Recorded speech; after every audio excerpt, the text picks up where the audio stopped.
오늘 우리에게 주신 하나님의 말씀은 로마서 12장 1절에서 2절의 말씀입니다. 신약성경 256면에 있습니다. 오늘의 말씀을 제가 봉독합니다. 그러므로 형제들아, 내가 하나님의 모든 자비하심으로 너희를 권하노니 너희 몸을 하나님이 기뻐하시는 거룩한 산 제물로 드리라. 이는 너희가 드릴 영적 예배니라.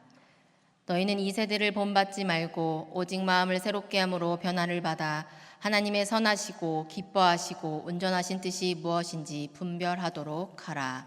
아멘. 할렐루야. 하나님의 말씀을 사모하면서 오늘 이 자리에 오신 믿음의 가족 여러분들을 환영하고 축복합니다. 하나님께서 오늘 이 자리에 임재하셔서 하나님의 은혜와 사랑을 모두 누리시는 저와 여러분이 되시기를 소망합니다. 오늘은 종교개혁 500주년 기념 주일입니다. 이 시간 종교개혁 주일의 의미를 생각하면서 새로운 마음 다짐으로 신앙생활을 시작하시는 우리가 되시기를 바랍니다.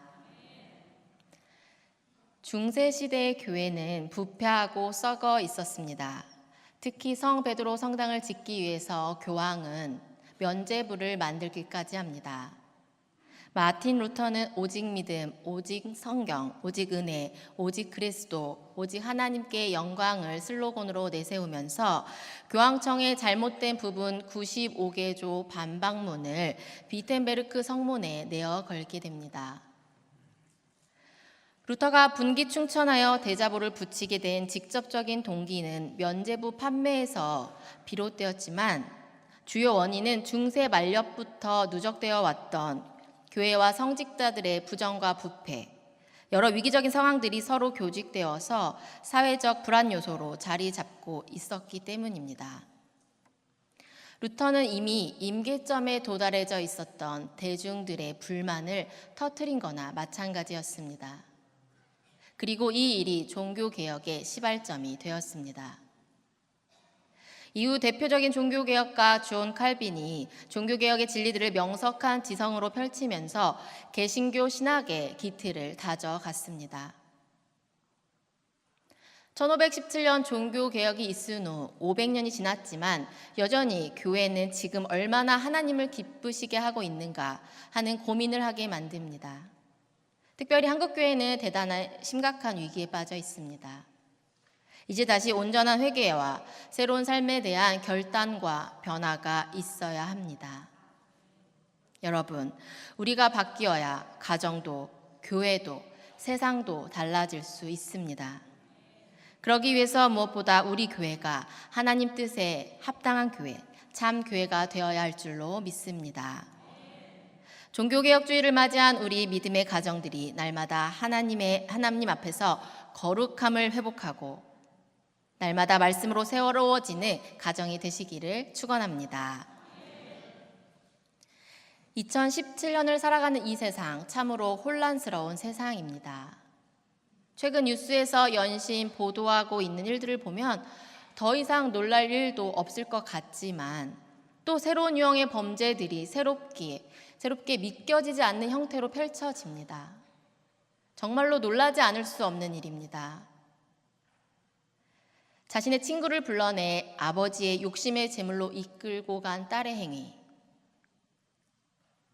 자녀의 친구를 유인해서 추행하고 유인하고 살인하는, 유기하는 행위, 자신의 아내를 비윤리적으로 이용해서 돈을 버는 행위, 아내의 자살을 방조하는 행위, 악어의 눈물로 사람들에게 받은 사랑과 정성을 허랑방탕하게 사용하는 행위, 그 어느 것도 상식적으로 이해가 되지 않습니다. 어쩌다 이렇게 세상이 험해졌습니까? 어쩌다 사람이 짐승도 못한 행위를 하면서 사람 흉내를 내고 있는 것입니까? 어쩌다 하나님이 독생자 예수 그리스도를 값없이 내어주시고 구원해 주신 우리가 하나님을 슬프게 하고 있는 것입니까? 세상이 참으로 혼란스럽습니다. 세상이 참으로 음란합니다. 성도 여러분, 그런데 이것이 우리들의 모습은 아닙니까? 이것이 그리스도인인 우리가 영적으로 공격받고 있는 모습은 아닙니까? 하나님은 오늘 우리에게 본문의 말씀을 주십니다. 로마서 12장 1절의 말씀입니다. 그러므로 형제들아, 내가 하나님의 모든 자비하심으로 너희를 권하노니 너희 몸을 하나님이 기뻐하시는 거룩한 산 제물로 드리라. 이는 너희가 드릴 영적 예배니라. 아멘. 로마서 1장에서 11장에는 하나님의 은혜와 사랑과 하나님의 관계된 교리적인 내용을 담고 있습니다. 이 교리적인 내용을 받아서 이제 12장에서 그러므로라는 단어로 시작하면서 믿음으로 의롭게 된 자들이 실천적인 행위를 해야 한다라는 것을 말하고 있는 것입니다. 너희 몸을 하나님이 기뻐하시는 거룩한 산 제물로 드려라. 여기에서 몸은 소마타로 몸 전체, 즉 인간 자체를 뜻합니다. 몸을 산 제사로 드려라 라는 말은 구약의 제의적 행위를 비유로 들어서 설명하는 바울의 표현이지요. 또한 산 제사에 해당하는 조산 하기안이라는 단어는 살아있는 제물이라는 뜻으로서 동물을 죽여서 제물로 드리는 것과는 다른 차원의 새로운 것을 말합니다. 이것은 그리스도인들이 세상에서 일상의 삶을 통해서 드리는 끊임없는 전인적인 헌신의 삶을 의미하는 것입니다. 성도 여러분, 오늘의 이 본문의 말씀을 통해서 깨달으시는 우리 모두가 되시기를 소망합니다. 하나님은 우리가 가진 그 무엇을, 그 어떤 것을 원하고 계시는 것이 아닙니다. 하나님은 바로 우리 자신을, 나 자신을 원하고 계십니다. 우리의 전 인격을 다해서 하나님을 섬기고 사랑하는 것, 그것을 원하십니다. 우리의 모든 것을 다 바쳐서 우리의 모든 것을 걸고 신앙생활하는 것을 원하고 계십니다.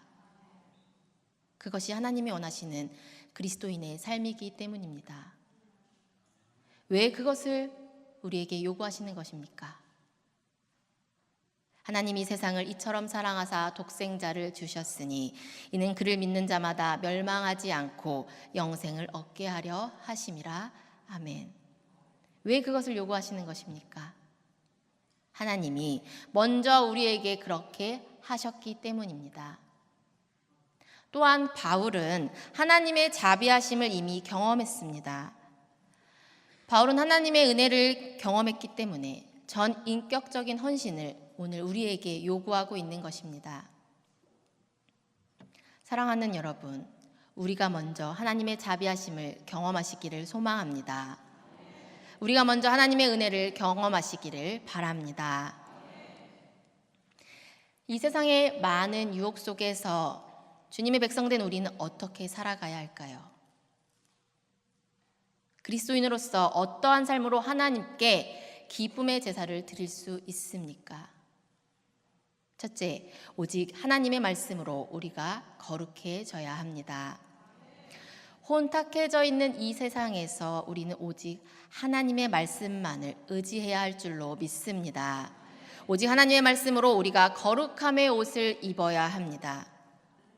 오직 하나님의 말씀 안에서 우리에게 주어진 일상의 삶을 모두 하나님께 드려야 하는 것입니다.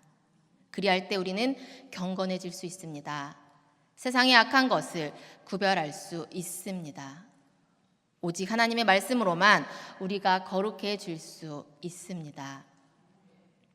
베드로전서 5장 8절의 말씀입니다. 근신하라 깨어라 너희 대적마귀가 우는 사자같이 두루다니며 삼킬 자를 찾나니. 성도 여러분, 근신하여서 깨어 있어야 할 때입니다. 그 때입니다. 세상에서 살아가는 우리는 수많은 유혹에 쉽게 빠질 수 있습니다. 사단은 우는 사자같이 두루다니면서 숱한 유혹에 빠지도록, 죄를 저지르도록 우리를 찾아다닙니다. 우리는 너무나도 많은 유혹에 노출이 되어 있습니다. 너무나 흥미있고 재미있는 것으로, 너무나 멋지고 예쁘고 아름다운 모습에 우리는 무방비적으로 노출이 되어 있습니다. 유진 피터슨의 메시지 성경은 우리에게 로마서 말씀을 이렇게 말씀합니다. 함께 읽겠습니다. 그러므로 나는 이제 여러분이 이렇게 살기를 바랍니다. 하나님께서 여러분을 도우실 것입니다. 여러분의 매일의 삶, 일상의 삶, 자고 먹고 일하고 노는 모든 삶, 그 삶을 하나님께 헌물로 드리십시오. 아멘. 바울은 우리들의 매일의 삶, 자고 먹고 일하고 노는 모든 생활을 하나님께 드리라고 말합니다. 성도 여러분, 이것이 무슨 뜻입니까? 우리들의 자고 먹고 일하고 노는 모든 삶을 하나님께 드리라라는 그 말의 뜻은 우리의 모든 삶이 하나님의 말씀으로 충만해져서 거룩하게 살아야 한다는 뜻입니다.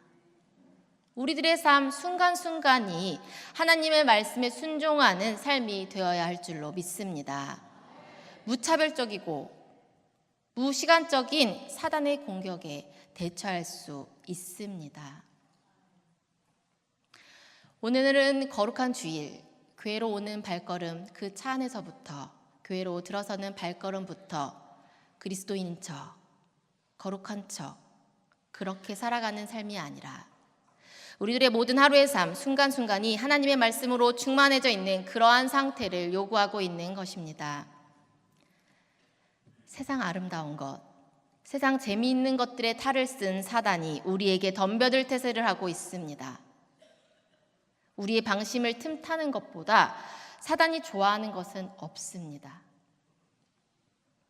우리의 머리부터 발끝까지 오직 하나님의 말씀으로 바짝 경계하고 깨어 있어야 할 줄로 믿습니다. 로마서 12장 1절 하반부의 메시지 성경입니다.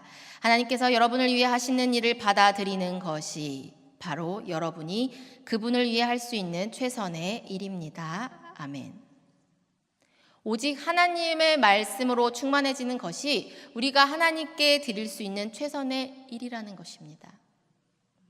오직 하나님의 말씀에 순종함이 우리가 하나님께 드릴 수 있는 영적인 예배라는 것입니다. 우리가 할 수 있는 최선의 일인 우리의 일상적인 모든 삶을 주님께 드리는 저와 여러분이 되시기를 간절히 부탁드립니다. 우리의 온몸이 하나님의 말씀으로 감싸져서 하나님께서 기쁘시게 받으시는 산 제사를 날마다 드리는 우리가 되시기를 간절히 축원합니다. 둘째로 오직 말씀으로 자녀를 다스리는 가정이 되어야 합니다. 성도 여러분, 우리는 부모이면서 자녀입니다. 우리는 또한 자녀이면서 부모이지요.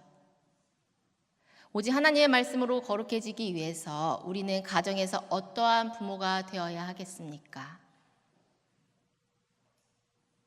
마틴 루터는 교회에 사제들이 있는 것처럼 가정에는 가정의 제사장인 부모가 있다고 말합니다.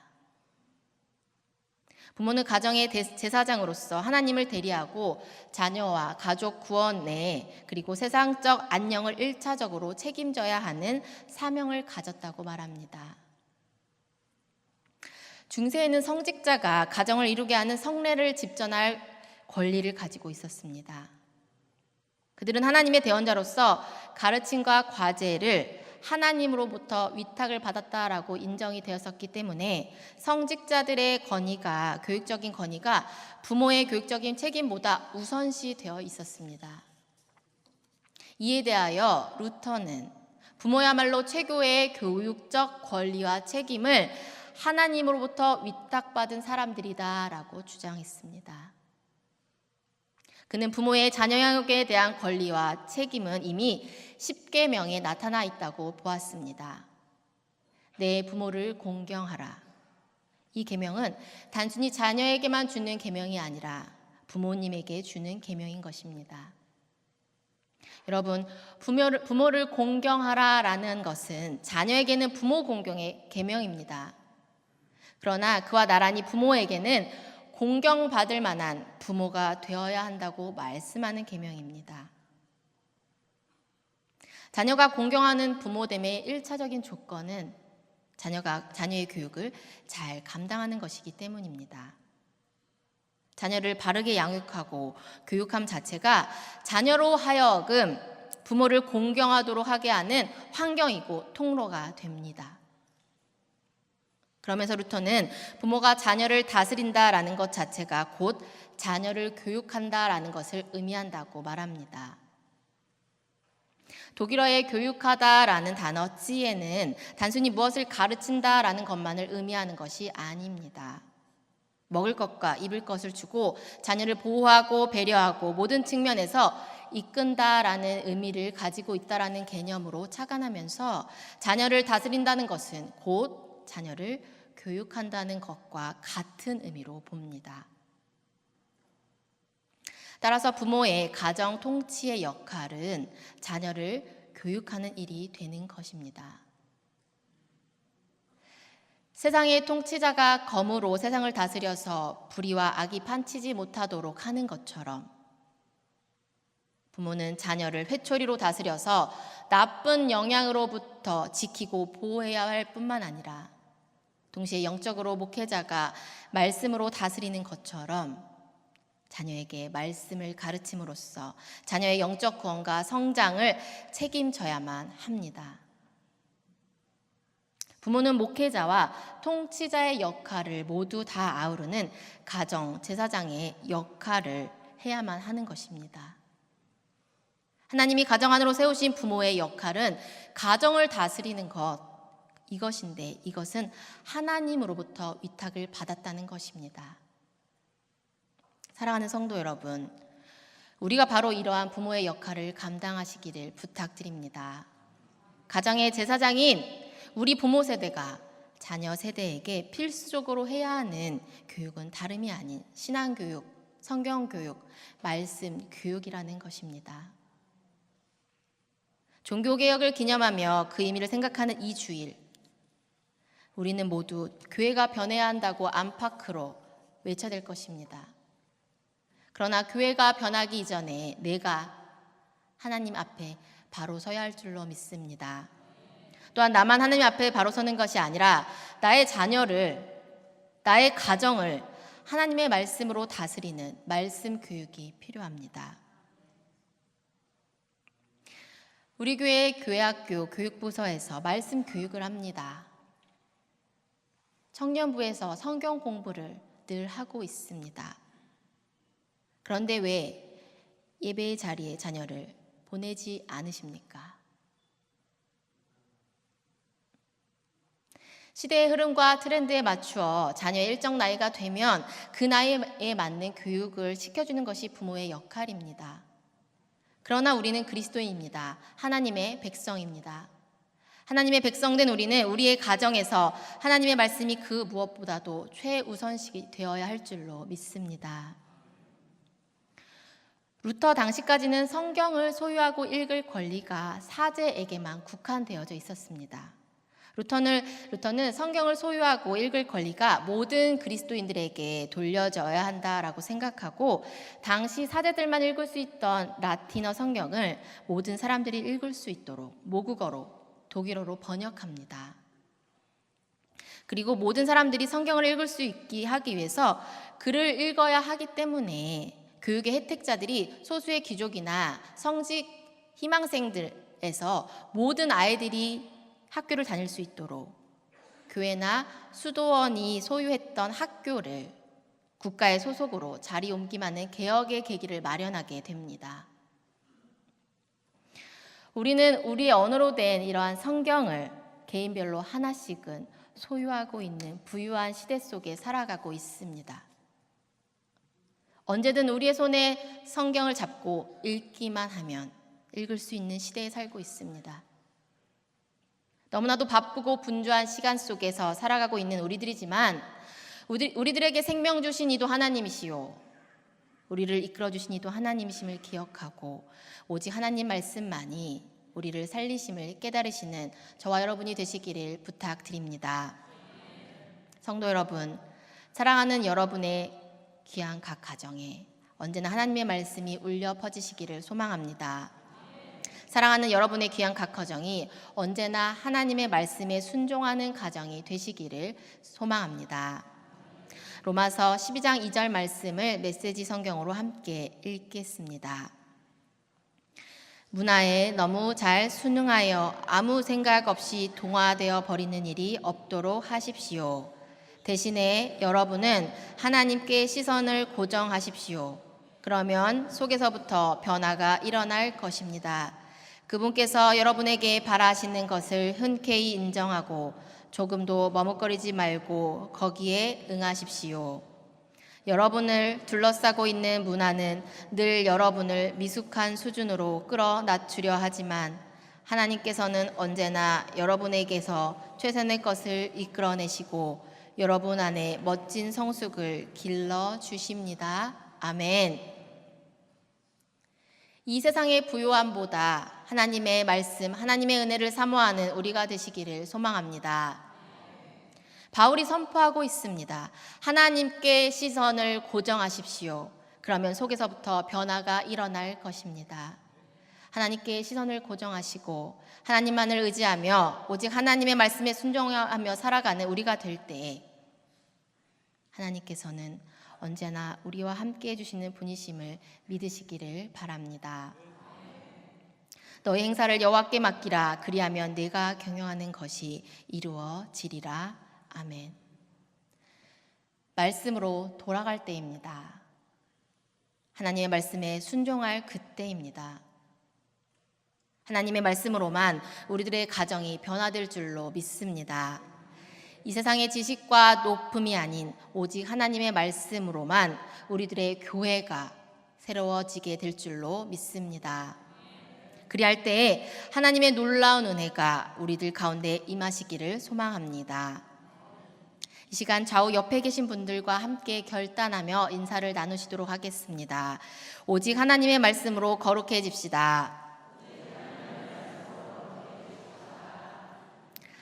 한 번 더 결단하도록 하겠습니다. 오직 하나님의 말씀으로 자녀를 다스립시다. 감사합니다. 마틴 루터의 작은 행동 하나가 종교개혁의 시발점이 되어서 세상을 변화시키고 교회를 개혁하였던 것처럼 우리의 신앙의 근원이 되는 하나님 말씀을 우리들의 일상생활에서, 가정에서 늘 묵상하여 가정이 변화되고 새로워지기를 소망합니다. 내가 먼저, 우리가 먼저 하나님의 말씀으로 거룩함을 입기를 소망하고 우리의 각 가정이 변화되어서 우리의 몸된 교회가 더욱 하나님의 말씀으로 충만해지는 영적 성숙의 개혁이 있기를 예수님의 이름으로 간절히 축원합니다. 아멘. 기도하겠습니다.